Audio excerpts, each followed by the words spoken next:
Hello guys, hello sa mga Aries. Aries, this is for you today, simula sa araw na to. Today is June 25 guys, 2026. Simula sa araw na to inyong mensahe. Unahin natin ang inyong yes or no guys, na may kinalaman sa inyong maaaring sitwasyon o mga ginagawa sa buhay o dapat na pagdesisyonan sa buhay. Okay, Aries, this is for you.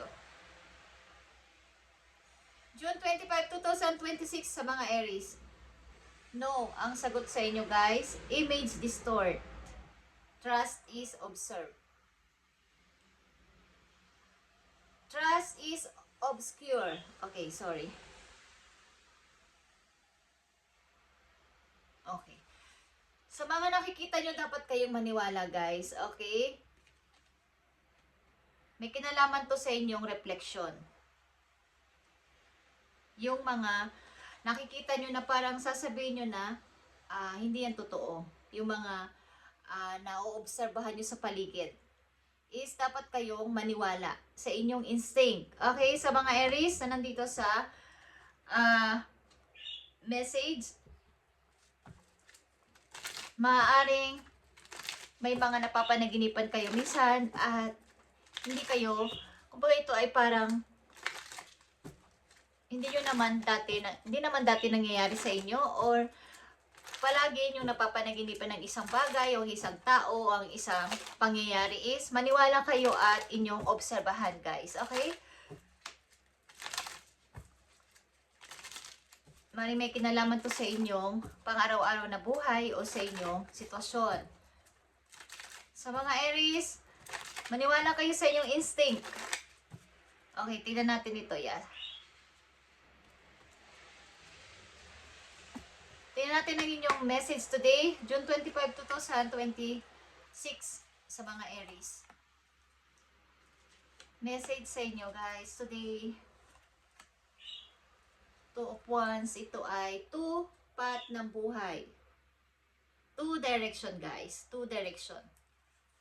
At may kinalaman ng inyong money, ang inyong trabaho, sapagkat may mga paparating sa inyong mga opportunity, Aries, na dapat inyong maobserbahan simula sa araw na to, guys. Maraming mga messages at mga mag-a-appear na opportunity at kailangan nyo ditong mamili. Kailangan nyong mamili. Kung kayo ay lilipat, kung kayo ay mag-change ng career, kung kayo ay mag-change ng trabaho o ng lugar, is merong mag-a-appear sa inyo sa mga darating na araw. Okay. Ace of Swords is here. Queen of Wands, Aries. Seven of Wands, and the Page of Cups. So, maaaring sa inyong paligid o sa inyong sitwasyon, alam nyo nangyayari sa inyong buhay, sa inyong routine, everyday, marami kayong mga pagsubok na parang pinagdadaanan at kinakaharap. But nananatili kayong matatag at nandito humaharap sa hamon ng buhay sa mga Aries. At may mga taong dumarating sa inyong buhay, lalo na pagdating sa pag-ibig, meron din sa inyong ramdam o nagbibigay ng inspiration. But andito yung inyong pagka-busy at pagkakaroon ng pagprotekta sa sarili. Okay? Sa mga Aries na nandito. At meron ding mga paparating talagang opportunity. Ito ay big opportunity na dapat ninyong bigyan ng pansin at huwag ninyong kumbaga, huwag ninyong i-ignore sapagkat ito ay pagmumula ng inyong paglago pa sa pera. Andito ang Aquarius, Leo, Sagittarius at Scorpio. Guys, sa inyong chart o sa inyong paligid sa energy. Na energy is mayroong Aquarius energy, mayroong Leo energy, mayroong Sagittarius at mayroong Scorpio. At mayroong katulad din yung Aries. Okay. So, dito ang air sign, fire sign, at water sign. So, paparating nga ang earth sign. Okay? Ang all about sa money o sa inyong kabuhayan. Maaaring may energy na mag-a-appear sa inyo, Capricorn, Virgo, Taurus, na maaari mag-o-open na opportunity para sa inyo guys dito sa mga susunod na araw sa inyo, Aries. Tingnan pa natin ang mga message for you. Busy ang mga Aries, guys. So, andito ang 2 Pentacles. Ito ay pagja-juggling talaga sa dalawang opportunity, guys. Okay? Pagja-juggling. Maaring pamimili. Ang trabaho nyo ngayon ay mahalaga. Ang paparating na opportunity sa inyo ay mahalaga din o maganda. So, ang hirap mag-decide o ang hirap pumili.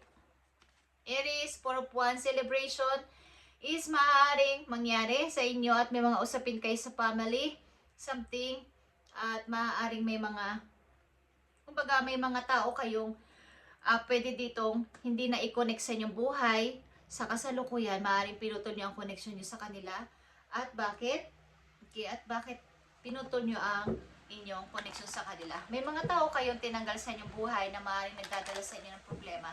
Ito man ay minor lang na problema, pero mga usapin na maaari may kinalaman sa pamilya. Tingnan natin ang Queen of Swords dito, Aries. Queen of Swords sa mga Aries.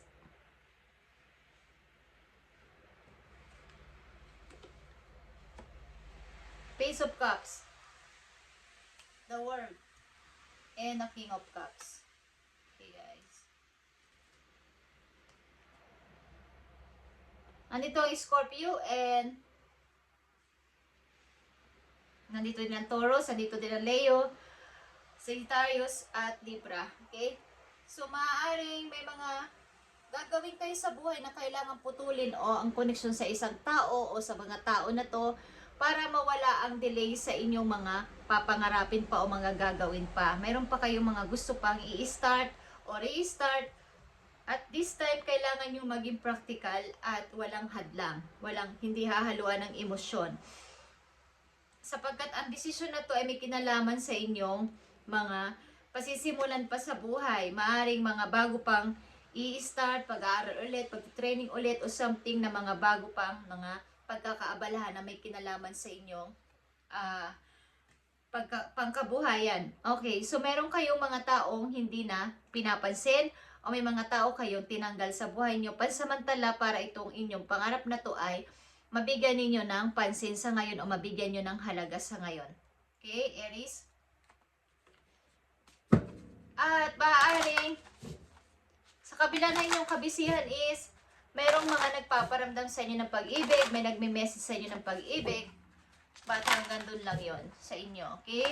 Sa ngayon is parang ang mga Aries ay nakapokus sa inyong trabaho at maaaring may ang paparating na ito na opportunity ay pamimilian ninyo sa inyong kasalukuyan at sa paparating na ito is mahalaga sapagkat pareho itong maganda, may kinalaman nga lang ang isa sa travel at sa mga konting-konting pag-training o pag-aaral pa. Tignan natin, Aries, ang message pa po you today. Okay, Aries, voyage is here. Six of Swords ito. Something paglayo talaga. You already have all the answers. Okay, dito sa map na to is nandito ang answer sa iyong mga katanungan.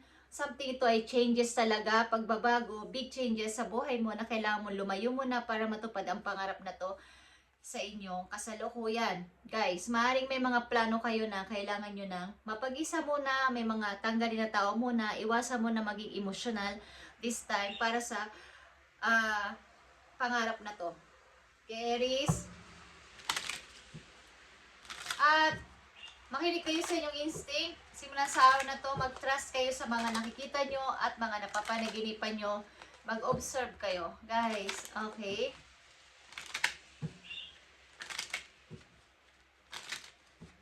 Tingnan natin pa ang payo sa inyo. Aries, I need message for Aries. Inner strength ito, guys. Inner strength.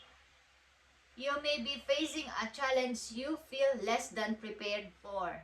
Ang ilan sa inyo ay nakakaranas ngayon ng mga challenges na hindi kayo prepare o hindi kayo naging handa o handa. This is a reminder that you are all the tools on your spiritual treasure chest to handle this effectively. Take a step back and try to take a look at it with fresh eyes. Okay. So, ang mga Aries na nandito sa reading nakakaranas ng mga challenges na hindi nyo na Pag hindi kayo naging prepare, hindi kayo naging handa. Pero ito yung nagpaparemind sa'yo na lahat ng mga solution ay mahawak mo. Lahat ng mga pwedeng solusyon ay kaya mo. Lahat ng mga pwedeng isolusyon dito sa problema na to, sa challenges na to na kinakaharap mo sa ngayon, Aries, ay kaya mo sapagkat ikaw ay like a wolf, ay mayroong inner strength. I-try mong mag-step back at kumbaga i-remind, parang i-refresh ulit ang mga nangyari. Kumbaga ay balik tanawan. Saan ba ako mga nagkamali? Saan ba yung mga hindi ko nakumpletong mga detalye, bagay man yan o detalye man yan is doon kayo magsimula at may makikita kayong kumbaga makukumpleto lahat ng mga kulang sa inyong mga iniisip, sa inyong mga gagawin. Dahil alam ninyo na ang nararapat sa susunod. Kaya maniwala kayo sa inyong instinct sapagkat ito ay totoo sa inyo sa ngayon. Okay? At ang pinakamahalaga dito ay communication. Guys, clearly communication galing sa iyong heart.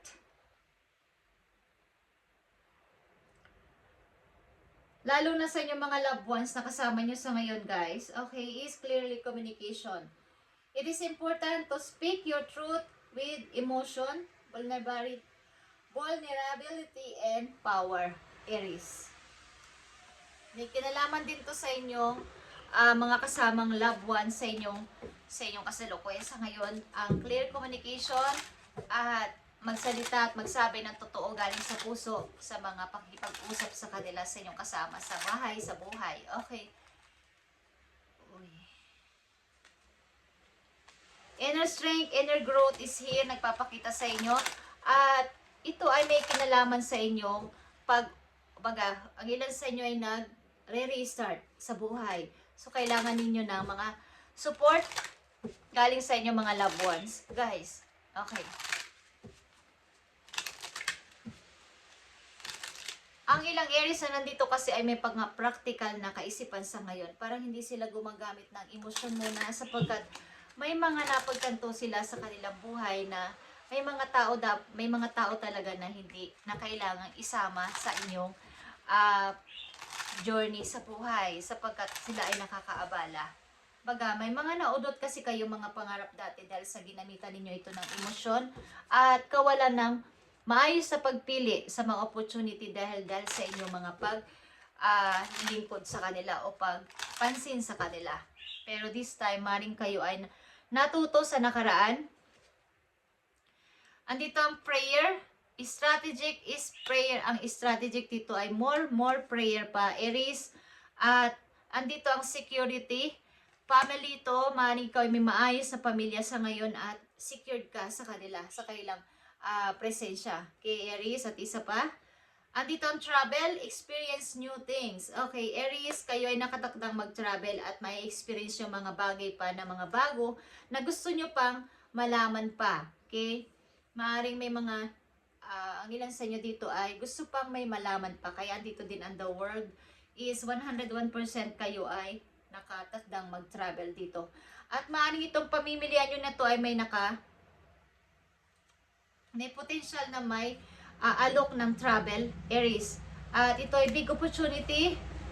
Big opportunity ito, guys. Page of Pentacles, Nine of Pentacles, and Ace of Pentacles is here. Okay, Aries.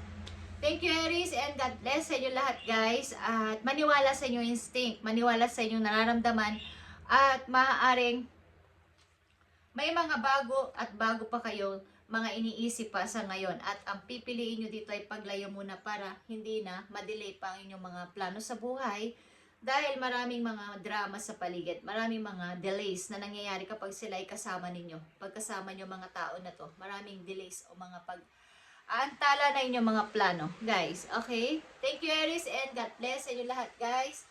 Ang message na to ay simula ngayon June 25, 2026 at maniwala kayo sa inyong instinct. Okay? Aries, thank you and God bless.